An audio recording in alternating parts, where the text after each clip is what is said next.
Kapag sinabing pinakamahirap na probinsya sa Pilipinas, hindi ito nangangahulugang walang magagandang lugar, likas na yaman o oportunidad ang isang lalawigan. Ang pagbabatayan natin dito ay ang poverty incidence among population ng Philippine Statistics Authority o PSA. Ibig sabihin, porsyento ng mga taong ang kita ay mas mababa sa kinakailangang halaga upang matugunan ang pangunahing pangangailangan sa pagkain at iba pang basic necessities. Noong 2023, nasa 15.5% ang national poverty incidence among population, katumbas ng tinatayang 17.54 million Filipinos. At mahalagang linawin, updated sa taong 2026 ang listahan na ito. Pero 2023 pa rin ang pinakahuling full-year official provincial poverty estimates na inilalabas ng PSA na maaaring ikumpara sa buong bansa. Sa video na ito, aalamin natin ang mga pinakamahirap na probinsya sa Pilipinas. Kaya kung handa ka na ka-amazing, tara, simulan na natin. Number 10, Lanao del Norte. Sa number 10, nasa Northern Mindanao. Noong 2023, tinatayang 33.4% ng populasyon nito ang nasa ilalim ng poverty threshold o halos isa sa bawat tatlong residente. Halos kapantay lamang nito ng 34.3% noong 2021. Ngunit mas mataas kaysa 25.8% noong 2018. Ang 2023 annual per capita poverty threshold ng probinsya ay nasa humigit kumulang 32,899, nakatumbas ng humigit kumulang 13,700 pesos kada buwan para sa pamilyang may 5 miyembro kapag ginawang simpleng monthly equivalent.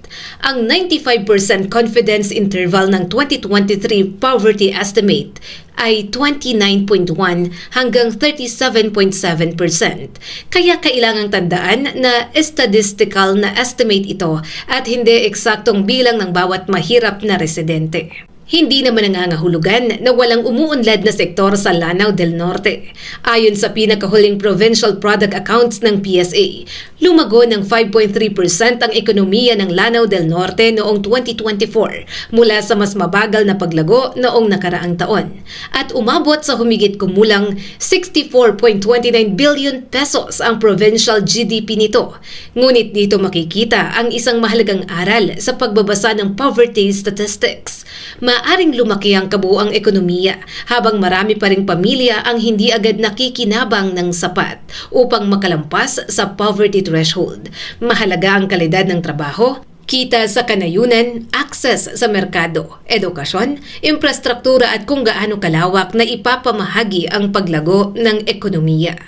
Number 9, Eastern Samar.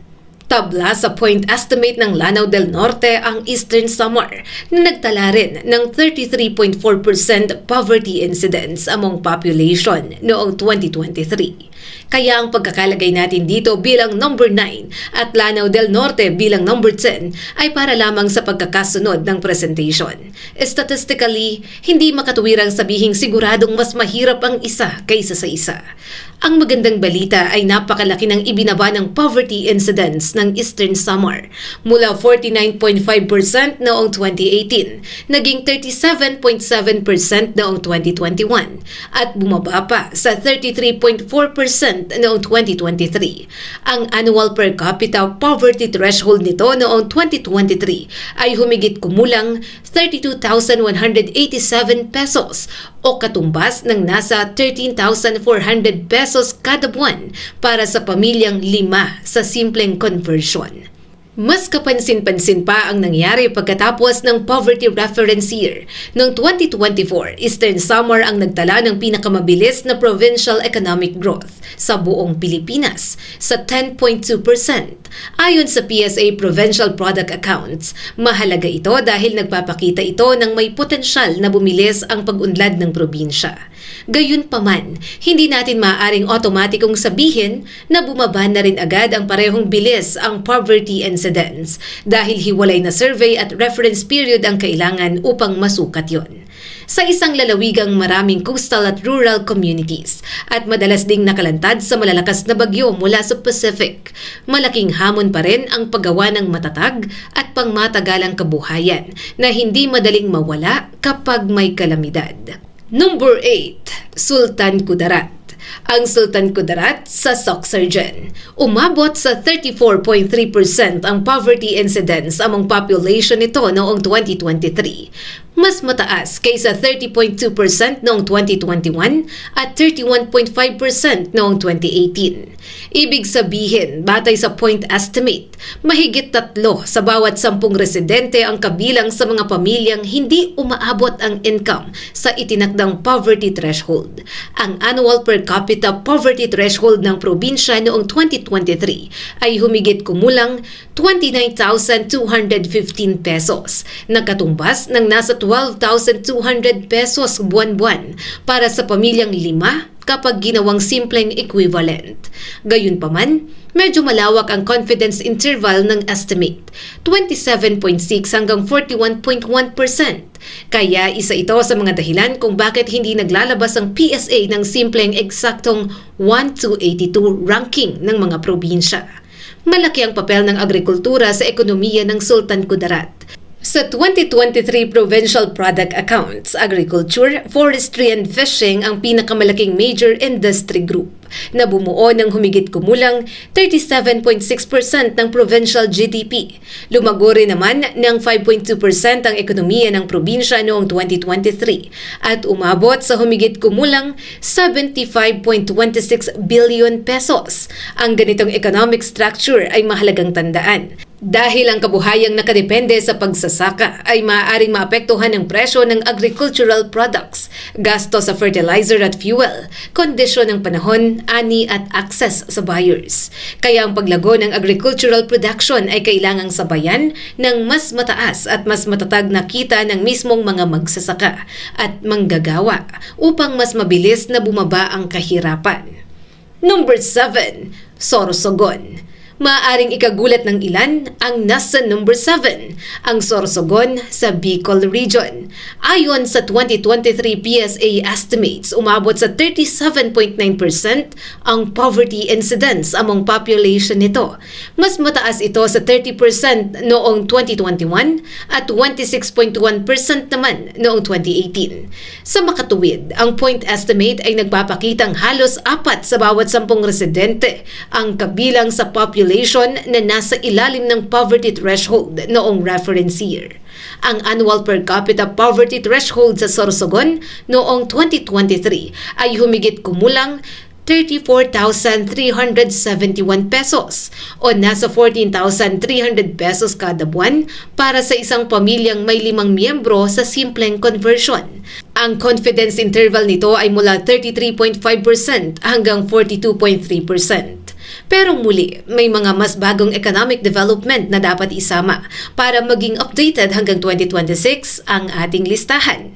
Lumago ng 6.0% ang ekonomiya ng Sorsogon noong 2024 at umabot sa tinatayang 83.90 billion pesos ang GDP nito. Ito ang pinakamabilis na provincial growth sa Bicol Region noong taong yun. Kaya hindi wastong tawaging walang progress ang Sorsogon. Ang poverty estimate at GDP growth ay magkaibang sukatan. Ang una ay nakatingin sa kakayahan ng mga tao at pamilya na maabot ang minimum income threshold, habang ang GDP ay sumusukat sa kabuuang halaga ng goods and services na nalilikha sa isang lugar. Ang tunay na hamon ay kung paano magiging trabaho, mas mataas na sahod at sustainable na kabuhayan para sa ordinaryong residente ang paglago ng lokal na ekonomiya. Number 6. Davao Oriental. Nasa silangang bahagi ng Mindanao at nakaharap sa Philippine Sea. Noong 2023, umabot sa 38.9% ang poverty incidence among population nito. Mataas ito kumpara sa 30.4% noong 2021 at halos kapantay ng 37.7% noong 2018. Ang 2023 annual per capita poverty threshold ay tinatayang 33,617 pesos o humigit kumulang 14,000 pesos kada buwan para sa pamilyang 5 sa simpleng monthly equivalent. Ang 95% confidence interval ay 34.6 hanggang 43.2%. Kaya kahit isaalang-alang ang statistical uncertainty, nananatiling isang Davao Oriental sa mga probinsyang may mataas na poverty incidence sa bansa. Mayaman sa agricultural at coastal resources ang Davao Oriental. Ngunit ang pagkakaroon ng likas na yaman ay hindi otomatikong nangangahulugang mataas ang household income ng lahat. Sa mga probinsyang may maraming rural communities, malaking usapin ang presyo ng farm products, transportasyon mula bukid patungo sa market, availability ng stable non-agricultural jobs, at access sa education at health services. Mahalaga ring tingnan ang mas malawak na konteksto. Patuloy na lumago ang ekonomiya ng Davao Region, kabilang ang Davao Oriental, at nagtala pa ang rehiyon ng 5.1% growth noong 2025. Ngunit kailangan pa ng susunod na official provincial poverty estimates upang malaman kung gaano kalaki sa paglago pagkatapos ng 2023 ang naisasalin sa aktual na pagbaba ng kahirapan sa Davao Oriental. Narito na tayo sa number 5 ka-wow-mazing, Maguindanao del Norte. Isa sa pinakamataas na may point estimates. Isa sa 2 probinsyang nabuo matapos hatiin ang dating province of Maguindanao. Noong 2023, ang unang full-year PSA poverty table na nagpakita ng magkahiwalay na estimates para sa 2 bagong probinsya ay nagtala ng 40.3% poverty incidence among population sa Maguindanao del Norte. Ang confidence interval nito ay 35.6 hanggang 45.0%. Ang annual per capita poverty threshold ay tinatayang nasa 28,024 pesos o humigit kumulang 11,700 pesos kada buwan para sa pamilyang may 5 miyembro kapag ginawang monthly equivalent. Dahil bagong hati ang probinsya, hindi dapat direktang ihambing ang hiwalay na 2023 figure nito sa dating Maguindanao figures noong 2018 at 2021 na para sa mas malaking dating lalawigan. May positibong senyales naman sa economic side. Sa 2024 Provincial Product Accounts ng BARMM, Maguindanao del Norte ang pinakamabilis lumagong provincial economy sa rehiyon sa 4.1%. Services-based na rin ng malaking bahagi ng ekonomiya nito. Ayon sa PSA, nasa 53.6% ng provincial GDP ang services. Ibig sabihin, hindi lamang agriculture ang pwedeng maging daan sa pag-unlad.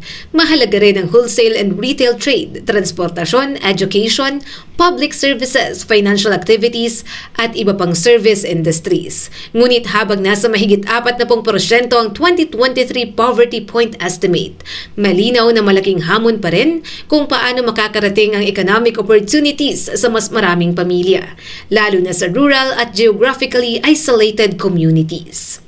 Number 4, Tawi-Tawi. Noong 2023, tinatayang 41.8% ng populasyon nito ang nasa ilalim ng poverty threshold. Kapansin-pansin ang trend dahil mula 22.2% noong 2018, umakyat ito sa 36.5% noong 2021 at 41.8% noong 2023. Ang confidence interval ay malawak, 35.0 hanggang 48.6%. Ngunit nananatili itong isa sa pinakamataas na point estimate sa buong bansa. Mataas din ang annual per capita poverty threshold nito sa humigit kumulang 38,572 pesos, na katumbas ng nasa 16,100 pesos kada buwan para sa pamilyang 5 sa simpleng monthly equivalent. Napaka-espesyal ng economic geography ng Tawi-Tawi dahil binubuo ito ng maraming isla at malalayo ang ilang komunidad sa pangunahing commercial centers. Ang ganitong setup ay maaaring magpataas sa kahalagahan ng transportasyon, supply chains at access sa markets. Kilala rin ang lalawigan sa marine at fisheries-related livelihoods. Gayunpaman, ipinakita ng 2024 Provincial Product Accounts na services ang pinakamalaking major industry group sa Tawi-Tawi. na bumubuo ng humigit kumulang 36.8% ng provincial economy. Ang hamon para sa mga susunod na taon ay kung paano mapapalawak ang formal employment, processing industries, tourism, trade at value-adding activities upang hindi lamang raw agricultural o marine products ang pinagkukunan ng kita ng maraming pamilya. Number 3, Maguindanao del Sur. Ang isa pang probinsyang nabuo mula sa paghahati ng dating Maguindanao. Sa 2023 official estimates, umabot sa 43.3% ang poverty incidence sa mga population nito, na may confidence interval na 37.9 hanggang 48.7%. Ang annual per capita poverty threshold nito ay nasa humigit kumulang 27,919 pesos o katumbas ng nasa 11,600 pesos kada buwan para sa pamilyang may 5 miyembro. Tulad ng Maguindanao del Norte, ito ang unang full-year estimate para sa bagong probinsya. Kaya hindi dapat basta ihanay ang 2023 figures sa historical numbers ng dating pinagsamang province of Maguindanao. Malaking bahagi ng ekonomiya ng Maguindanao del Sur ang nakatali pa rin sa primary sector. Ayon sa PSA Provincial Product Accounts, 51.1% ng GDP ng Maguindanao del Sur noong 2024 ay nagmula sa agriculture, forestry and fishing. Kaya isa ito sa kakaunting provincial economies sa bansa na tunay na agriculture-based pa rin. May oportunidad dito dahil mas maaaring palakasin ang farm productivity, irrigation, food processing, storage, logistics at market access. Ngunit may kahinaan din ang sobrang pagdepende sa primary agriculture dahil ang kita ay maaaring maapektuhan ng presyo ng produkto, panahon, production cost at access sa buyers. Kaya mahalaga na hindi lamang ang pagdami ng ani, kundi ang pagtaas ng value added at kinikita mismo ng mga pamilyang nasa agricultural communities. Number 2, Basilan, isang island province na kabilang sa BARMM maliban sa Isabela City na administratively nasa Zamboanga Peninsula. Sa 2023 PSA data, 46.2% ang poverty incidence sa mga population sa Basilan. Na nangangahulugan, halos kalahati ng populasyon ang tinatayang nasa ilalim ng poverty threshold noong reference year. Ngunit may napakahalagang improvement dito. Noong 2018, napakataas ng poverty incidence nito sa 73.5% at bumaba ito sa 53.5% noong 2021 bago umabot sa 46.2% noong 2023. Ang annual per capita poverty threshold noong 2023 ay humigit kumulang 31,577 pesos o halos 13,200 pesos kada buwan para sa pamilyang 5 sa simpleng equivalent.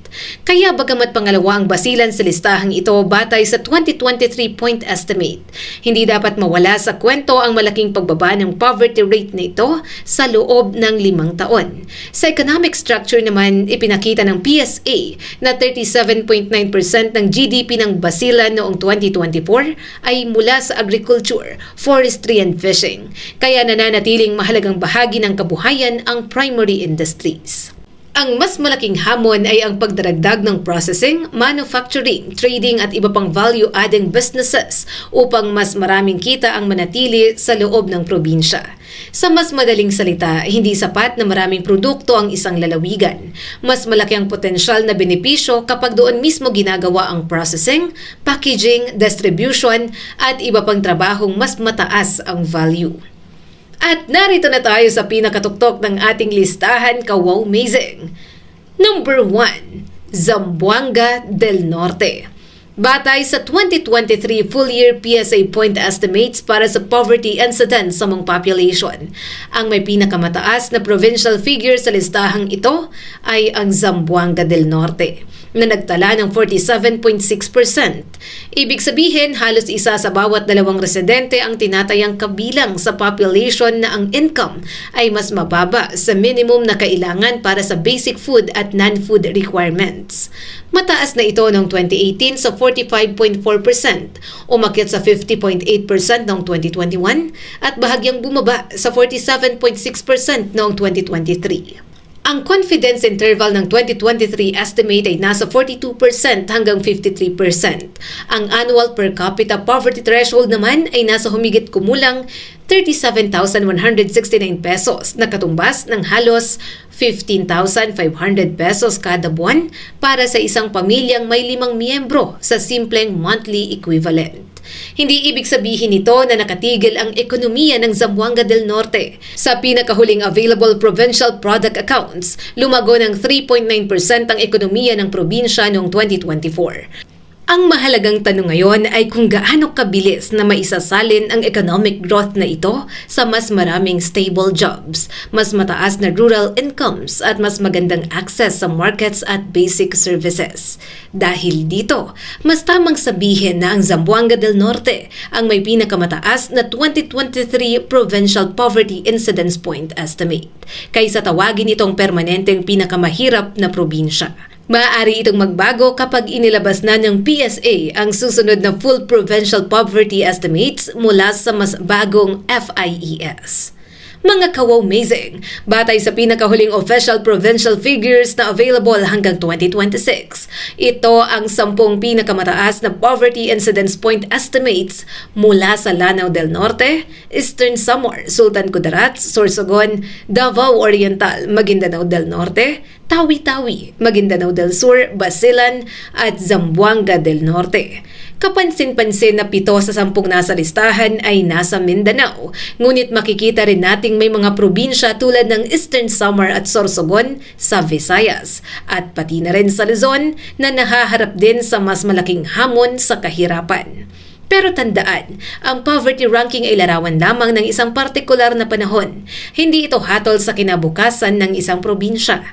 May mga lugar sa listahan na mabilis nang lumalago ang ekonomiya at may mga probinsyang malaki na ang ibinaba ng poverty incidence kumpara noong 2018. Ang tunay na sukatan ng progress ay hindi lamang kung gaano kalaki ang GDP, kundi kung mas marami bang pamilya ang nakakakuha ng disenteng trabaho, sapat na kita, edukasyon, serbisyo pangkalusugan at pagkakataong makaahon sa kahirapan. Kung nais mo pa ng mga wow-amazing videos katulad nito, huwag kalimutang mag-like and subscribe at pakishare na rin para mas marami pa ang makapanood.